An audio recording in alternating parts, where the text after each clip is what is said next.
पिता परमेश्वर, धन्यवाद करते हैं आपके प्रेम के लिए, धन्यवाद करते हैं आपकी सामर्थ्य के लिए, धन्यवाद करते हैं महान अनुग्रह के लिए, धन्यवाद करते प्रभु उद्धार के प्रयोजन के लिए।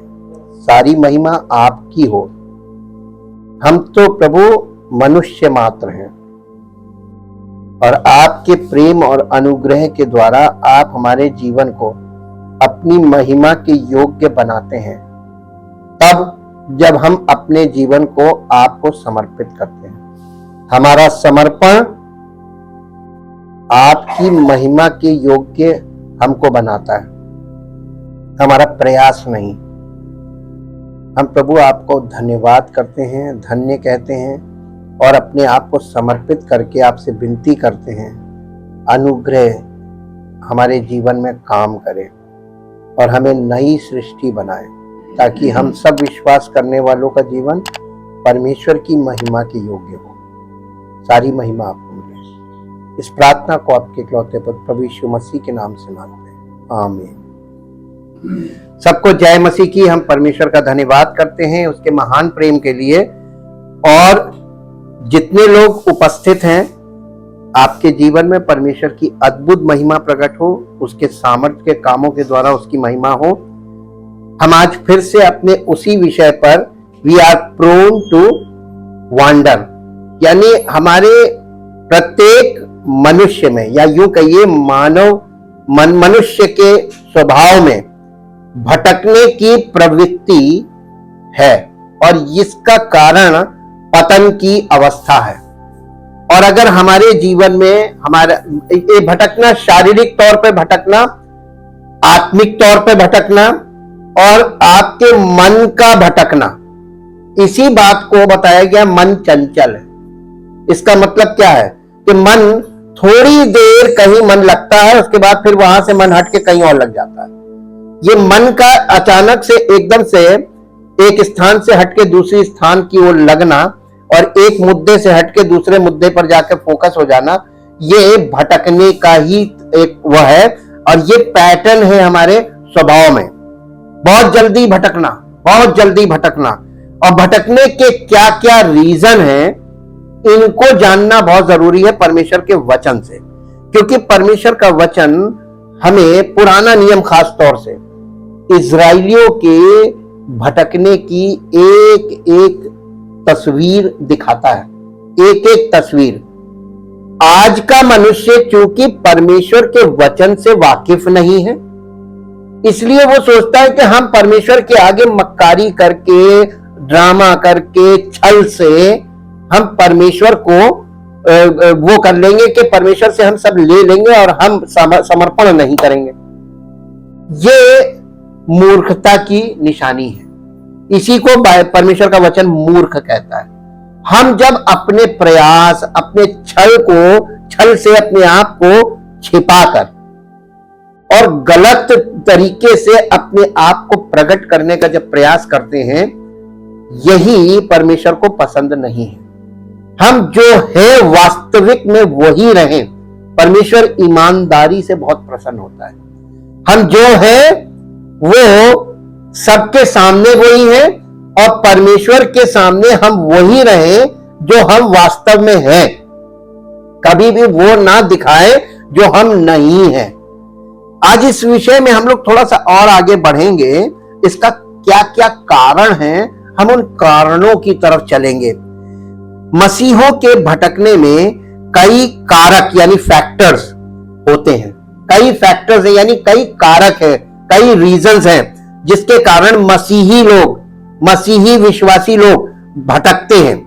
अर्थात उद्धार प्राप्त होने के बाद पाप की शक्ति जो हमारे स्वभाव में पहले से है, उसके कारण हमारे पुराने मनुष्यत्व यानी ओल्ड सेल्फ के साथ हमारा संघर्ष रहता है। हमारा पुराना मनुष्यत्व यानी पुरानी आदतें, पुरानी सोच, पुरानी भावनाएं, पुरानी इच्छाएं और नए हृदय की बातें यानी परमेश्वर के वचन के द्वारा जो हम नया प्राप्त कर रहे होते हैं, उनके और पुराने के बीच हमारे अंदर संघर्ष होता है।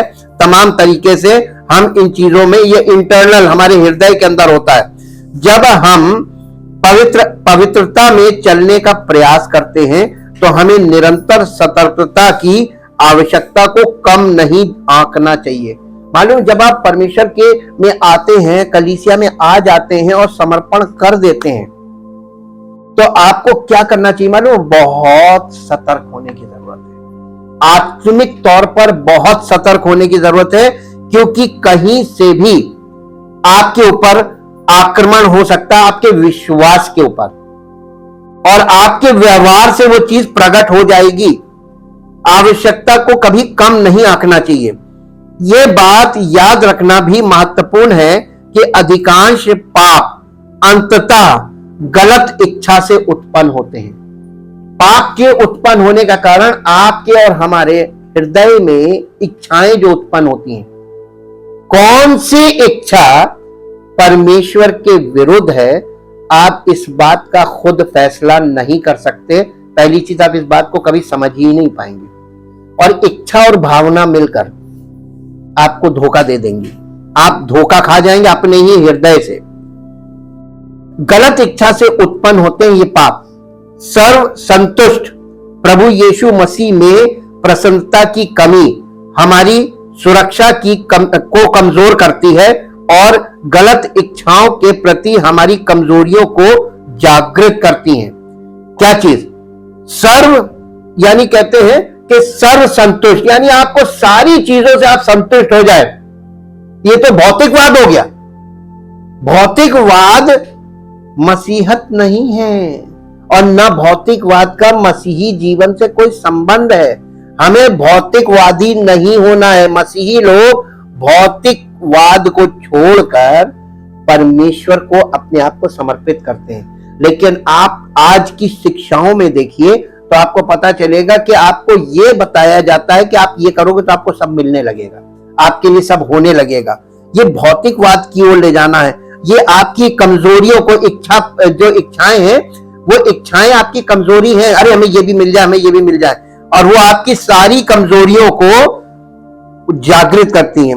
एक पद मेरे साथ निकाल के पढ़िए जो आपको मिलेगा, यिर्मयाह नबी की पुस्तक, उसका 2 अध्याय, यिर्मयाह नबी की पुस्तक उसका 2 अध्याय 11 पद से पढ़ें। परंतु मेरी प्रजा ने अपनी महिमा को मेरी प्रजा ने अपनी महिमा को, यानी जो परमेश्वर की ओर से जो महिमा होनी चाहिए, उसको निकम्मी वस्तुओं से, यानी भौतिकवादी हो गए हैं, वस्तुओं में मन लगा रहे हैं, परमेश्वर में, उसके वचन में मन नहीं लगाते हैं। ये क्या हुआ? मेरी प्रजा ने, वो अपनी प्रजा से बात कर रहा है। अगर आपको लगता है कि आप परमेश्वर की प्रजा है, अगर आप अपने आप को विश्वासी मानते हैं और आप अपने आप को परमेश्वर की प्रजा मानते हैं कि वो हमारा प्रभु है, वो हमारा मुक्तिदाता है, वो मेरा छुटकारा देने वाला है, अगर आप ऐसा मानते हैं तो आपके लिए ये वचन सीधा सीधा आपके साथ संपर्क कर रहा है। परंतु मेरी प्रजा ने अपनी महिमा को निकम्मी वस्तु से बदल दिया है, यानी ये इजराइल द नेशन के विषय में बात हो रही है। और हमने आपको बताया ना, परमेश्वर कलीसिया में, कलीसिया के लोगों को इजराइलियों को दिखा के बात करता है, और मसीही लोगों में अपनी महिमा को पैदा करके इजराइलियों को दिखाता है कि देखो ये ऐसे मैं चाहता हूं। तो परमेश्वर दोनों तरफ को काम कर रहा है। जी, हे आकाश चकित हो, बहुत ही थरथरा और सुनसान हो जा। यहोवा की ये वाणी है, क्योंकि मेरी प्रजा ने 2 बुराइयां की हैं। उन्होंने मुझ बहते जल के सोते को त्याग दिया है, और उन्होंने हौद बना लिए हैं, वरन ऐसे हौद जो टूट गए हैं और जिनमें जल टिक नहीं सकता या रह नहीं सकता। ऐसे हौद बना। जल ही जीवन, आपने सुना है ना। यहां पर जल को जीवन से दिखाया जा रहा है। हमारा जीवन हमारे हमारे रिसोर्स पे हमने टिका दिया। अब देखिए प्रार्थना क्या है? रिसोर्स। प्रार्थना रिसोर्स है। आप रिसोर्स पे कैसे टिक सकते हैं? जीवन का आधार तो परमेश्वर है, और परमेश्वर वचन है, और परमेश्वर आत्मा है। यानी वचन पवित्र आत्मा के द्वारा जब हमें वचन मिलता है, ये परमेश्वर का वचन है और ये हमारे जीवन का आधार होना चाहिए। आज लोगों ने आधार में क्या जोड़ लिया? अपने लिए हौद बना लिए। आपको पुराने नियम से इतने लेसन मिलने चाहिए, जिन लेसन से हम अपने जीवन में वो सुधार, वो बदलाव अपनी सोच में करें, ताकि परमेश्वर हमारे भौतिक रूप से हमारे जीवन में उस परिवर्तन को प्रकट करे। जब हमारे अंदर हम परिवर्तन को रिसीव करते वचन के द्वारा, विचारधारा को बदलते हैं, अपने नजरिए को बदलते हैं, तब परमेश्वर हमारे जीवन से अपनी महिमा को प्रकट करता है। लेकिन शुरुआत हमको करनी है वचन पर मन लगा के और परमेश्वर को समर्पित करके अपने आप को, तब परमेश्वर का आत्मा काम करता है। मेरी प्रजा ने 2 बुराइयां की है। वो 2 बुराइयां क्या है? पहली बुराई ये है कि सबने परमेश्वर को छोड़ दिया, परमेश्वर की उपस्थिति में जाना छोड़ दिया, कलीसिया को त्याग दिया। यानी उपस्थिति कहां है? कलीसिया में। तो कलीसिया को छोड़ छोड़ के सब अपने हौद बना के बैठ रहे हैं। बिल्कुल एग्जैक्ट है। और आज के युग के लोगों से डायरेक्ट परमेश्वर का आत्मा बात कर रहा है, और अपने लिए हौद बना लिया, और वो भी ऐसे हौद जिनमें पानी टिक नहीं सकता, यानी लीकेज वाले बर्तन, उनमें आप अब जीवन रूपी जल, ये हमारा जो जीवन है ये जल को दिखाता है। और ये हमारा जीवन जो है पवित्र जीवन नहीं है। हमारा जीवन, हम लोग शातिर हैं, हम दिखाते कुछ हैं, बोलते कुछ हैं, सोचते कुछ हैं, चलते कहीं और है, करते कुछ है। हर कोण से आप देखिए तो आप एक लाइन में, आपकी ना सोच है ना जीवन है, कोई चीज एक लाइन में नहीं। और ऐसे व्यक्तियों से परमेश्वर का आत्मा बात कर रहा है। मैं अपने आप को इसी कैटेगरी में रखकर परमेश्वर के आगे समर्पित करता हूं। ये प्रतिदिन की हमारा काम है कि प्रभु, हम आपसे मांगने कुछ नहीं आए, हम तो प्रभु अपने आप को समर्पित करने आए, ताकि आपकी मर्जी आज के दिन में हमारे जीवन में पूरी हो। और आपको ये, आप जब ये कहते हैं कि तेरी मर्जी पूरी हो, मेरा एक प्रश्न है आपसे, उसकी मर्जी आपको मालूम कहां से चलेगी? आप तो अपने मन में उठने वाली इच्छा को उसकी मर्जी समझ लेंगे। आपका दिल आपको धोखा देता है कि नहीं? इसी तरीके से देता है। आप उसकी मर्जी मालूम नहीं करते, बल्कि आप कहते हैं तेरी मर्जी पूरी हो, और आपके मन में जो चीज पैदा होती है या जिस परिस्थिति में आप जाते हैं, तो आपका मन कहता है आज प्रभु की इच्छा यही है, उसकी मर्जी यही है। गलत है कि सही? ये आप गलत करते हैं ना। और इस तरीके से आपका दिल आपको धोखा देता है, और आप अपने आप को धोखा देके परमेश्वर से दूर निकलने लगते। परमेश्वर की मर्जी मालूम करने का एकमात्र स्रोत क्या है मालूम है? परमेश्वर का वचन। और पवित्र आत्मा आपको प्रतिदिन वचन दे रहा है कि नहीं दे रहा है, ताकि आप परमेश्वर की मर्जी को खोजो अपने जीवन में कि देखो वचन ये है, तो इसका मतलब परमेश्वर हमसे क्या चाह रहा है। समर्पण करने को चाह रहा है तो हम समर्पण करें। हम समर्पण नहीं करते, हम रोज कहते प्रभु तेरी मर्जी पूरी हो, और जीवन के किसी क्षेत्र में उसकी मर्जी नहीं पूरी होगी। जिस परिस्थिति में फंस जाते हैं या जो भावना हमारे अंदर आती है, हम उसको परमेश्वर की मर्जी में जोड़ लेते हैं कि यही होगी परमेश्वर की मर्जी। गलत। इसीलिए हम में से कई लोगों को जीवन में ऐसा अनुभव हुआ है कि हमने अपने सभी विकल्प किसी प्रयास में लगा दिए, यानी कोई कोशिश कर रहे हैं उसमें सारे विकल्प लगा दिए, लेकिन पाया कि ये किसी की अपेक्षाओं पर खरा नहीं उतरा। यानी आपने जो कुछ प्रयास किया वो परमेश्वर के सामने वो अप्रूव नहीं हुआ, खरा नहीं उतरा। आपको कैसा लगेगा? आप बड़ी मेहनत से कुछ तैयार करें और खूब अच्छा काम करें, और आप अपने बॉस के पास उसको लेके जाएं, उस प्रोजेक्ट को बॉस कह दे फेल। बिल्कुल नहीं, ये गलत है। तो आपको कैसा लगेगा? क्यों बुरा लगेगा? आप जिसके लिए प्रयास कर रहे हैं अपने विकल्पों के द्वारा, आप उसकी इच्छा के अनुसार अगर करें तो आपको एक बार में सफलता मिल जाए, लेकिन ऐसा नहीं करते।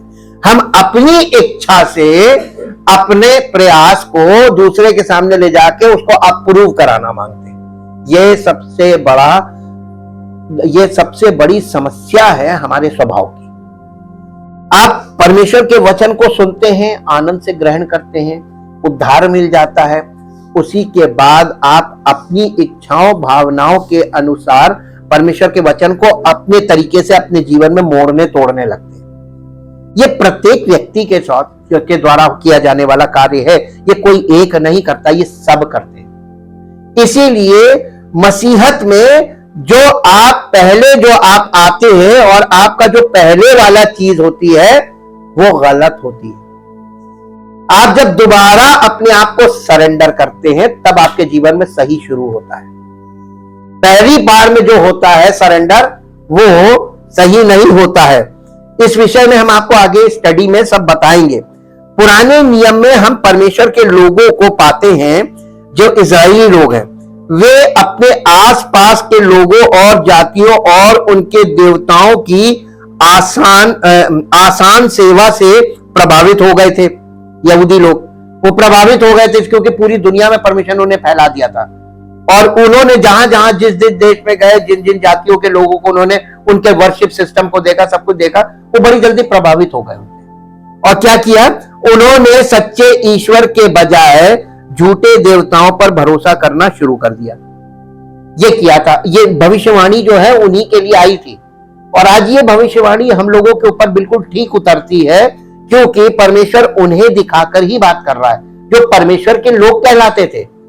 जब वो सफल नहीं हुए अपने प्रयास से, तो क्या आज कलीसिया के लोग अपने प्रयास से सफल हो जाएंगे? तो सरेंडर तो करना पड़ेगा। अब आप जब तक आपके तरकश में तीरों आप चलाते रहो, ये तो लड़ाई वहीं रुकेगी जहां आप समर्पित करो, अपने आप को सरेंडर करोगे, तभी ये लड़ाई रुकेगी, वरना आपके जीवन में ये लड़ाई चलती रहेगी। उन्होंने शुरू कर दिया था। इसका परिणाम उनके जीवन में हुआ था खालीपन, खोई हुई आशीषें, और एक ईश्वर था जो उनसे नाखुश था। आज हम प्रतिबद्धता की कमी और ईश्वर से विमुख होने के उसी खतरे का सामना कर रहे हैं। हम लोग भी आज उसी प्रकार की सिचुएशन में फंस गए हैं। अपने परमेश्वर के प्रति अपनी प्रतिबद्धता और की कमी और ईश्वर से विमुख होने और उसके उसी खतरे का सामना आज हम सभी लोग कर रहे हैं, जैसा इजरायलियों ने किया था। अब ये वाली बात इतनी यानी गंभीर बात हो जाती है हमारे और आपके लिए कि हम लोग कुछ नया नहीं कर रहे हैं, और हम तो उसी लाइन पे चल रहे हैं जिस लाइन पे इजरायली चलते थे। तो हमारे पास पुराना नियम काहे के लिए दिया गया? ताकि पवित्र आत्मा हमको उस अध्ययन के द्वारा कि हमको ये मालूम हो कि जो हम कर रहे हैं वो अपने आप को धोखा देने के अलावा और कुछ नहीं कर रहे हैं। परमेश्वर के आगे ये चीजें सब फेल हैं, दिखावा फेल, झूठे वायदे, झूठे दावे, ये सब फेल है। Why we are afraid to commit totally to God? हम परमेश्वर को समर्पण पूरी तरीके से क्यों नहीं करते? हम पूरी तरह से ईश्वर के प्रति समर्पित होने से क्यों डरते हैं? क्यों डर रहे हैं? आप अगर परमेश्वर के अगर आपके अंदर डर काम कर रहा है तो सीधी सी बात है कि आप विश्वास के विपरीत हैं, क्योंकि फियर एंड फेथ फेथ का ऑपोजिट फियर है। अगर आपके अंदर डर है, समर्पण के प्रति डर है, कि हम कैसे समर्पित कर दें, लोग क्या कहेंगे, क्या होगा, आपके अंदर डर काम कर रहा। और जब तक आप 100% सरेंडर नहीं करेंगे, आप क्या सोचते हैं कि परमेश्वर आपके जीवन में कुछ भी जरा सा भलाई कर देगा? पर थोड़ी मोड़ी भलाई तो परमेश्वर के संपर्क में आने पे आपके जीवन में ऐसे ही होने लगती है। ये उसकी सामर्थ्य है। जब आप उसकी उपस्थिति में आते हैं तो थोड़ा बहुत तो आपको प्रभाव होने लगेगा। इजराइल के आसपास के राष्ट्र परमेश्वर को नहीं जानते थे, यानी आसपास के जो लोग थे, जहां इजरायली लोग गए अलग अलग देशों में, उनके आसपास के जो लोग थे या उस देश के जो लोग थे वो परमेश्वर को नहीं जानते थे। इसलिए परमेश्वर को उनको जानना था, इजरायलियों के जीवन से परमेश्वर को उनको जानना चाहिए था। लेकिन उल्टा क्या हुआ, इजरायली भटक गए और उनकी विधियों को अपनाने लगे। परमेश्वर नाराज हो गया। तो जब परमेश्वर ने उन्हें नहीं छोड़ा तो क्या आज हम लोगों को छोड़ देगा? सच्चा न्यायी परमेश्वर है, ये याद रखिएगा। नेचर ऑफ गॉड, वो एकदम हाँ किया और ना की ना करता है। उसने अपने पुत्र में अपने न्याय को प्रकट कर दिया है कि पाप को वो बर्दाश्त नहीं कर सकता, चाहे उसका खुद का पुत्र ना हो। प्रभु यीशु मसीह परमेश्वर का इकलौता पुत्र और जो निष्पाप था। जब हमारा समस्त मानव जाति का पाप उसके ऊपर आया, परमेश्वर ने उससे नाता तोड़ दिया। आप कहेंगे कैसे? क्योंकि प्रभु यीशु मसीह ने क्रूस पर से ये क्यों कहा, हे मेरे परमेश्वर तूने मुझे क्यों छोड़ दिया? इसका मतलब परमेश्वर ने छोड़ दिया था। क्यों छोड़ा था? पाप। परमेश्वर पाप बर्दाश्त नहीं कर सकता, चाहे उसका खुद का पुत्र हो। तो हम और आप तो बहुत दूर की चीज है। अपने दिमाग में ये रद्दे बिठा लीजिए कि उसके आगे एकदम हाँ की हाँ, ना की ना सच, और बिल्कुल ट्रुथ जो होता है ना, उसे बोलने की जरूरत नहीं पड़ती। ट्रुथ हमारे जीवन में खुद ब खुद प्रकट होने लगता है। आप सरेंडर करेंगे, सत्य प्रकट होगा। वे परमेश्वर के लोग नहीं थे। इजरायली लोग जिस जिस कंट्री में गए, वो जिन लोगों के बीच में थे वो परमेश्वर के लोग नहीं थे, क्योंकि परमेश्वर को नहीं जानते थे। उनके अपने अपने देवता थे। और इसीलिए आज मसीहों के रूप में हमारे आसपास की दुनिया ईश्वर को नहीं जानती है। ठीक वैसे ही वे अभी भी लालच, भौतिकवाद और झूठी आशा के अपने देवताओं की सेवा करते हैं। उनका वर्शिप का जो रीजन है वो सिर्फ ये है कि यहां से हम ये करेंगे तो हमें मिलेगा। और परमेश्वर को कभी इस नजरिए से कभी नहीं देखना चाहिए। आप कुछ लेने मत आइए, आप अपने आप को समर्पण करने आइए। दे वो सब कुछ देगा, क्योंकि वो हमको अपना उत्तराधिकारी बनाता है। जो कुछ परमेश्वर को, सब हमारा हो जाता है। पूरी दुनिया परमेश्वर की, तो हम दुनिया के मालिक हो जाते हैं। इसीलिए नए नियम में यीशु मसीह ने कहा था पहले ही मत्ती के शुरू में 5 अध्याय में कि धन्य है वे जो मन के दीन हैं, क्योंकि स्वर्ग का राज्य उन्हीं का है। धन्य है वे जो शोक करते हैं, पृथ्वी के अधिकारी होंगे। सब बातें वहां पर लिखी हुई है। आपको अधिकारी बनाने के लिए बुलाया है, लेकिन टोटल सरेंडर के बाद ही होगा। आप ना वारिस बनाएगा। और इसीलिए परमेश्वर के लोग देख रहे थे कि इन राष्ट्रों को या इन जातियों को गुमराह किया जा रहा है और उन्हें धोखा दिया जा रहा था। धोखा देना शब्द का अर्थ है, धोखा यानी डिसीव, दुरुपयोग करना। पहला अर्थ है धोखा देने का, पहला अर्थ है परमेश्वर के नाम का और परमेश्वर के वचन का दुरुपयोग करना। मेरे साथ एक पद निकाल के पढ़िए ताकि आप इस मुद्दे को समझ जाएं। याकूब की पत्री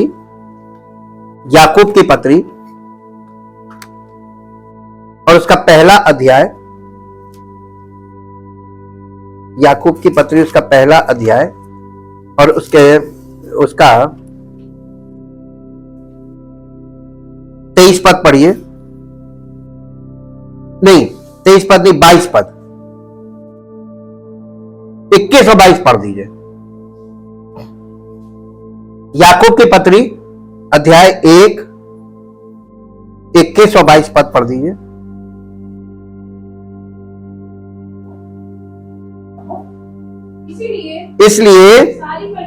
इसलिए सारी मलिनता और बैर भाव की बढ़ती को दूर करके उस वचन को नम्रता से ग्रहण कर लो जो हृदय में बोया गया और जो तुम्हारे प्राणों का।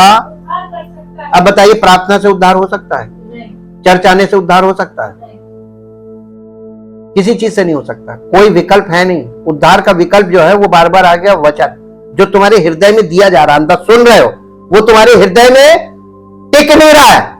यहां से बाहर निकले वही दिमाग चलने लगा, वही सब, वही विचार, वही जो हम दिन भर करते हैं, वही हमारा जीवन है जी।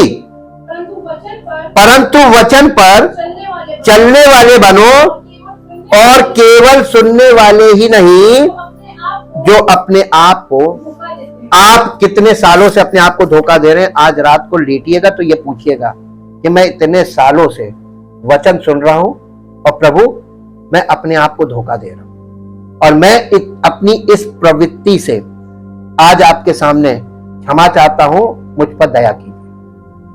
ये आप छोड़ नहीं सकते हो, वो छुड़ाएगा आपको, आपके प्रयास से नहीं होगा। आपको सरेंडर करना पड़ेगा। प्रभु मैं अपने आप को समर्पित करता हूं, आपकी इच्छा इस क्षेत्र में पूरी हो। मेरे इस भटकने की आदत से आप मुझे उस अवस्था से निकालिए ताकि मेरी ये चीज, ये बुराई मेरे जीवन से दूर हो जाए। अब देखिए, ये धोखा देना क्या है? वचन को सुनते हैं लेकिन ग्रहण नहीं करते हैं, क्योंकि समर्पण करना पड़ेगा ना। समर्पण ही नहीं करना मांगते, डर है, इसलिए अपने आप को धोखा देते हैं कि हम सुन तो रहे हैं, उद्धार होगा। वचन अगर कोई वाकई में सुन रहा होगा, दिल से ग्रहण कर रहा होगा, उस पर चलने लगेगा। चलने का मतलब ये सरेंडर करेगा, और जैसे ही सरेंडर करेगा पवित्र आत्मा उसको चलाने लगेगा, वो पवित्र आत्मा की सुनकर मानने लगेगा। धोखा देना शब्द का अर्थ है दुरुपयोग करना। आपने सुना, माना नहीं तो दुरुपयोग तो हो गया, आप मिसयूज कर रहे हैं।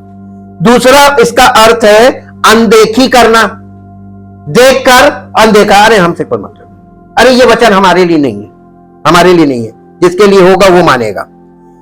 और तीसरा है आंखों पर पर्दा पड़ जाना। सुनते सुनते सुनते सुनते सुनते अब आयतें एक दूसरे को भेजने लगते हैं, और केवल आयत भेजने से खुद का तो उद्धार नहीं हुआ, दूसरे को आयत भेज रहे, उसका कहां से हो जाएगा? आयत भेजने से परमेश्वर के विरोधी को कोई असर नहीं पड़ता। वो कहता आयतें भेजो, ठीक है, आयतों पे ध्यान मत लगाना, उसके अर्थ को मत समझ जाना, और अपना जीवन समर्पित करके परमेश्वर के राज्य में न चले जाना। आयतें भेजो एक दूसरे को, कोई प्रॉब्लम नहीं। आज तक का प्रचार आयतों का प्रचार हो रहा है, जीवन किसी का परिवर्तित नहीं हो रहा है, क्योंकि जो व्यक्ति परमेश्वर के वचन को लेकर खड़ा, अगर उसके जीवन में सत्यता नहीं होगी तो उसके पास जो लोग सुनने आ रहे हैं उनके जीवन में भी सत्यता नहीं होगी।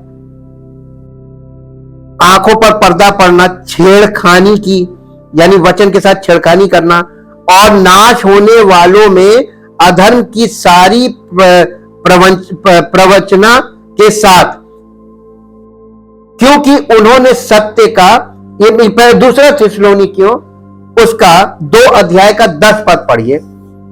ये सब चीजें करने का नतीजा क्या है? दूसरा थिस्सलुनीकियों 2 अध्याय का 10 पद यहां इस प्रकार, और नाश होने वालों के लिए अधर्म के सब प्रकार के धोखे के साथ होगा, क्योंकि उन्होंने सत्य से प्रेम नहीं किया। परमेश्वर का वचन सत्य है, और पवित्र आत्मा सत्य का आत्मा, यानी वचन का ही आत्मा है। पवित्र आत्मा आपको कोई वैसी काना फूसी वाली कोई पर्सनल बात नहीं करेगा। यीशु मसीह ने पवित्र आत्मा क्या बात करेगा इस विषय में अपने चेलों को बताया था कि जब सत्य का आत्मा आएगा, जो पिता से मैं विनती करूंगा, वो तुम्हें एक और सहायक देगा, अर्थात सत्य का आत्मा, वो आकर तुम्हें सब सत्य का मार्ग बताएगा। और उसके बाद उसने कहा तो वो अपनी ओर से कुछ नहीं कहेगा, परंतु वचन पिता और पुत्र दोनों की बातों को सुनेगा और वो ही तुमको बताएगा। तो वो कहां से बोलेगा? पिता और पुत्र। पिता का मतलब है पुराना नियम, और पुत्र का मतलब नया नियम। वो पुराने नियम और नए नियम से तुमको बातें बताएगा। पवित्र आत्मा, सत्य का आत्मा। सिंपल है, लेकिन लोगों की समझ में आज तक नहीं आया। पवित्र आत्मा आपसे कोई पर्सनल बात करने नहीं आएगा और ना करेगा। धोखा मत खाओ, परमेश्वर ठट्टों में उड़ाया नहीं जाता, क्योंकि मनुष्य जो कुछ बोएगा वही काटेगा। गलातियों की पत्री 6 अध्याय उसका 7 पद। धोखा न खाओ, परमेश्वर ठट्टों में नहीं उड़ाया जाता, क्योंकि मनुष्य जो कुछ बोता है।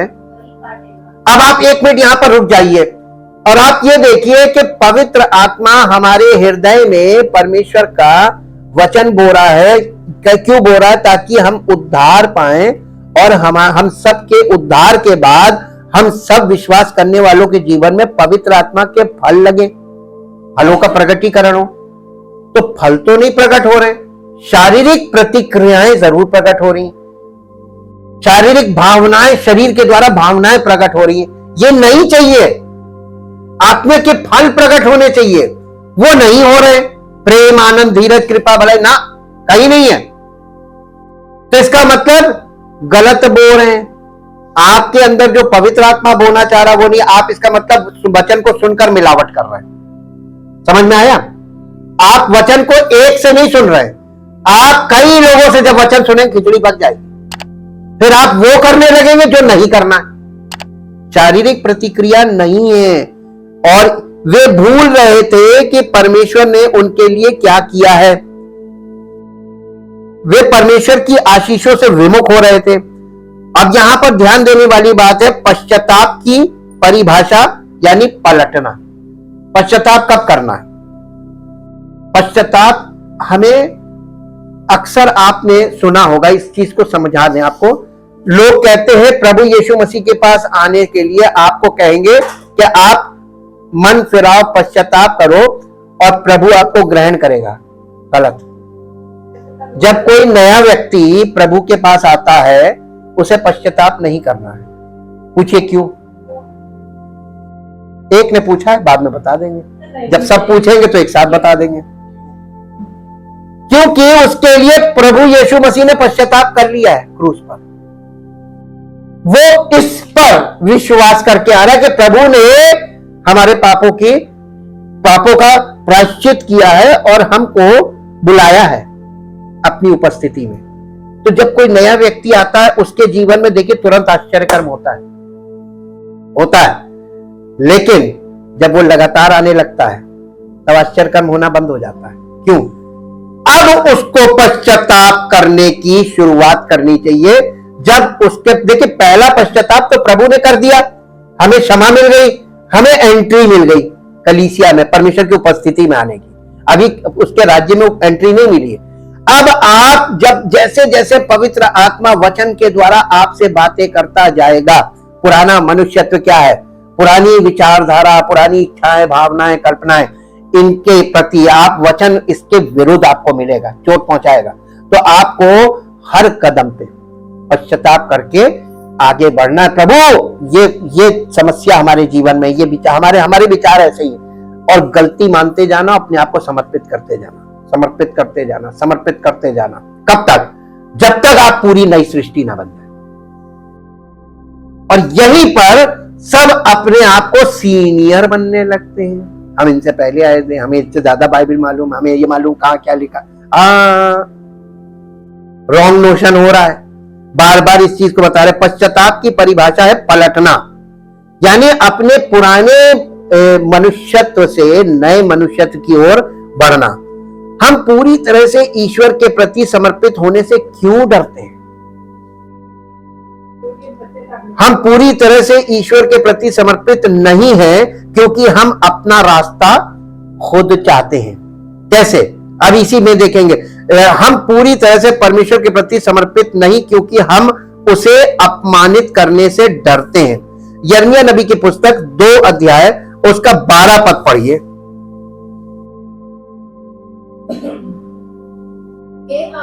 हे आकाश चकित हो, बहुत ही थरथरा और सुनसान हो जाए। मालूम है स्वर्ग स्वयं आश्चर्यचकित था कि परमेश्वर के लोग उससे दूर हो गए। और इसमें जो भूल जाओ लिखा है का अर्थ है मुरझा जाना, मुरझा जाना या अनदेखी। जब हम अपने जीवन में ईश्वर को भूल जाते हैं तो हम ऐसी लताएं हैं जो हमारी और ईश्वर की उपेक्षा के कारण सूख जाती हैं। उनके आशीर्वाद को भूल जाना, उनके प्रति अपने प्रेम को भूल जाना, उनके प्रति अपनी देखभाल को भूल जाना। और ये परमेश्वर के लिए कोई छोटी बात नहीं थी। वो उन्हें नष्ट करने में सक्षम था, वो अब भी उन्हें नष्ट करने में सक्षम है। इसलिए परमेश्वर कहते हैं कि वे उजाड़ हो जाएं। हिब्रू भाषा में उजाड़ शब्द का अर्थ सूखना, सड़ना या बेकार हो जाना है। अब आप याद कीजिए यीशु मसीह ने क्या कहा, जो डाली मुझ में है और नहीं फलती उसे काट डालता है, अब वो सूख जाती है और लोग उन्हें आग में झोंक देते हैं। बेकार, सड़ गया, जल गया, भस्म हो गया, खत्म। जब इजराइल परमेश्वर से फिर गया तब वे आत्मिक रूप से शुष्क हो गए। जब इजराइल परमेश्वर से फिर गया तो वे भ्रष्ट हो गए। जब इजराइल परमेश्वर से फिर गया तो वे परमेश्वर के काम के लिए निकम्मे हो गए। हम पूरी तरह से ईश्वर के प्रति समर्पित होने से क्यों डरते हैं? हम पूरी तरह से ईश्वर के प्रति समर्पित नहीं हैं क्योंकि हम अपना रास्ता चाहते हैं। आगे पढ़िए, इसका 13 पद पढ़ दीजिए। यहोवा की ये वाणी है, क्योंकि मेरी प्रजा ने 2 बुराइयां की हैं। उन्होंने मुझ बहते जल के सोते को, यानी परमेश्वर जो जीवन का स्रोत है, जीवन का आधार है, उसको त्याग दिया और उन्होंने हौद बना लिए, वरन ऐसे हौद जो टूट गए हैं जिनमें जीवन बना नहीं रह पाएगा। जल का मतलब जीवन है। अब इसको इंग्लिश में पढ़ दीजिए, इंग्लिश में 13th verse in English. For my people have committed 2 evils. They have forsaken me, the fountain of living water. जीवन के जल के सोते को त्याग दिया। नए नियम में हमको बताया गया जीवन का जल का सोता है कौन? प्रभु यीशु मसीह है। तो सोता आपको मिलेगा कहां? घर में बैठे। कलीसिया क्या है? कलीसिया जीवन के जल का सोता यहां मिलेगा आपको जी। And they have hewn for themselves cisterns, broken cisterns which cannot hold water. यानी अपनी युक्ति का इस्तेमाल करने लगे, परमेश्वर की उपस्थिति में छोड़कर अपने के, हमको बस ये करना, हम घर में कर लेंगे। हम पूरी तरह से ईश्वर के प्रति समर्पित नहीं है क्योंकि हम उसे अपमानित करने से डरते हैं। हम पूरी तरह से परमेश्वर के प्रति समर्पित नहीं है क्योंकि हमारा स्वभाव कृतज्ञ है और वे अभी भी परमेश्वर द्वारा अपने लोगों के रूप में दावा किए गए थे। यद्यपि ईश्वर से दूर जाना उनकी पसंद थी। वो भले ही परमेश्वर ने उनके द्वारा किए गए कार्यों को बुराई के रूप में पहचाना। परमेश्वर ने उनसे कहा लौट आओ, हे परमेश्वर मेरी आत्मा को बचाओ, हे अपनी दया के लिए मुझे बचाओ। भजन संहिता 6 अध्याय उसका 4 पद देखिए, दाऊद क्या प्रार्थना कर रहा है। दाऊद की प्रार्थना से हमको ये प्रेरणा मिलती है कि हम सबको इस दशा में परमेश्वर को ही पुकारना चाहिए और अपना समर्पण करना चाहिए। प्रभु आप ही हमें बचा सकते हैं, आप ही हमें इस दशा से निकाल सकते हैं, छुड़ा सकते हैं, क्योंकि सर्वशक्तिमान के तीर, ये वचन है, तीर मेरे अंदर चुभे हैं और उनका विष मेरी आत्मा में बैठ गया है। परमेश्वर की भयंकर बात मेरे विरुद्ध पांति बांधे हैं।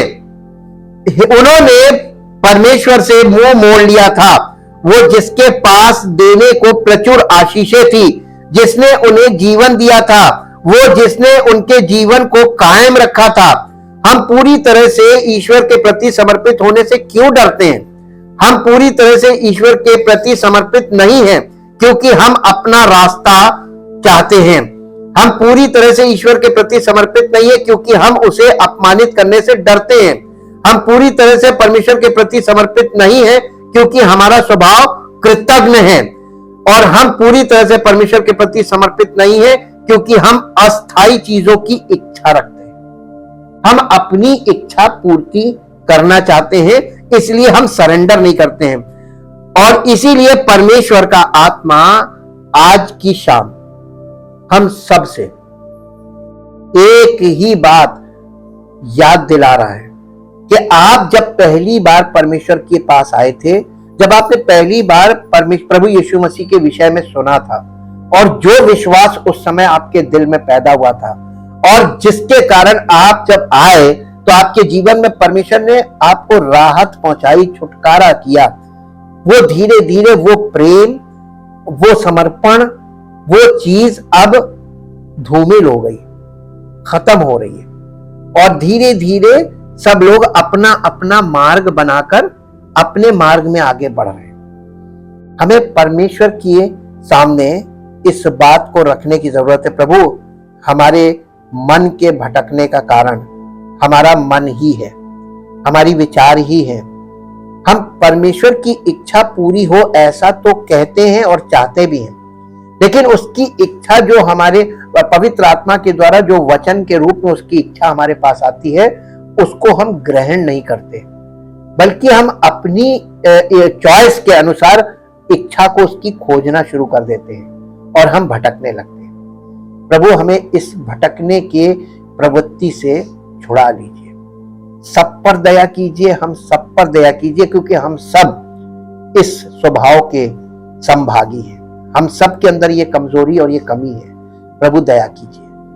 पिता परमेश्वर, हम आपका हृदय से धन्यवाद करते हैं उस महान प्रेम के लिए और उस महान उद्धार के लिए जिसको आपने हम सब पापियों के लिए उद्धार के कार्य को पूर्ण किया और आज कलीसिया के द्वारा वो कार्य पवित्र आत्मा और वचन के द्वारा हमारे भीतरी मनुष्यत्व में पूरा किया जाना है।